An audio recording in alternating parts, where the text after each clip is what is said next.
there, my friend, and welcome to part 2 of the polyrhythm series.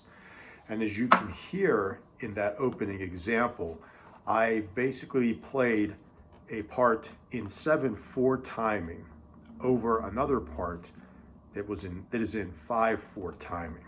Okay, that's the polyrhythm itself.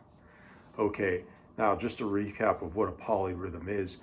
Basically, when you have two different, in this context, patterns that are coinciding with each other, taking place at the same time, and they start at the same downbeat, and basically for a number of iterations, the downbeat of one pattern is not going to coincide with another, but eventually the initial downbeats of each pattern will coincide, and they'll both be at the same place once again.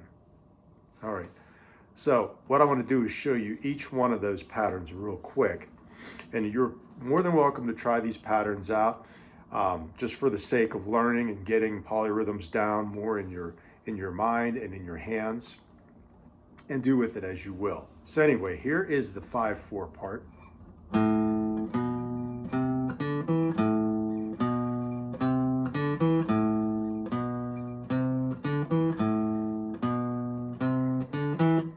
Now the downbeat of that, the 5th fret on the 6th string, that's an A note right there.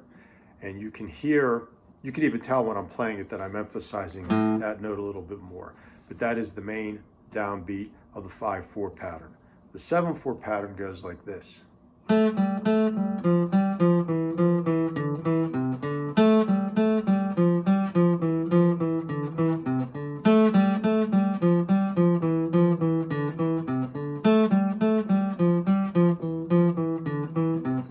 Okay, so once again, the downbeat on that one is an A 1 octave higher.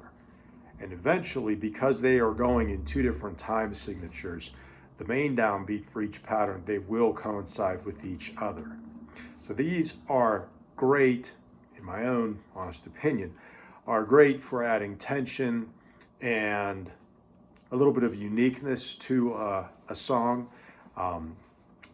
And another thing, and I did mention this in part 1, polyrhythms are very subjective. So even though that polyrhythm does work in the manner that I explained it, how you basically start them on the same downbeat, they both venture off down their own paths and eventually coincide on the same downbeat again, well, that may not always do justice for a song.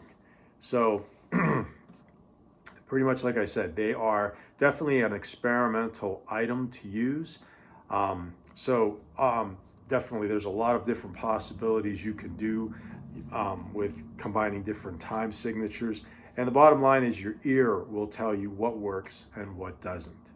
Okay, so I'm going to go and play one more example, and this time it is going to be the 7/4 part over the 5/4 part without the strumming that I did in the opening pattern. Here we go.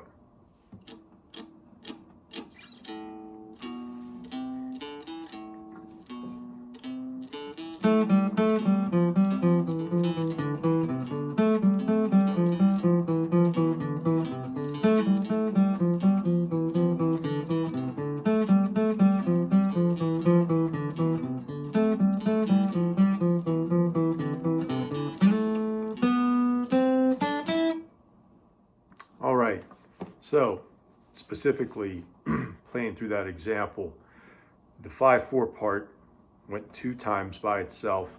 Then I played the 7/4 part approximately 5 times before the downbeat of both the 5/4 and the 7/4 parts overlapped each other or coincided, and the whole thing began again.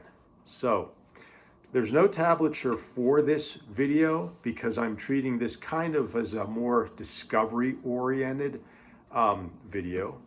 And polyrhythms, it's not the everyday subject for sure, but I wanted to introduce you to a concept that possibly you can utilize in your own music, or if you're trying to expand yourself musically for whatever reason.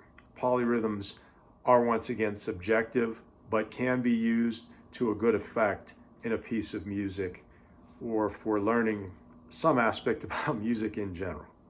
So with that, I hope you enjoyed the contents of this video, and we'll see you in the next one.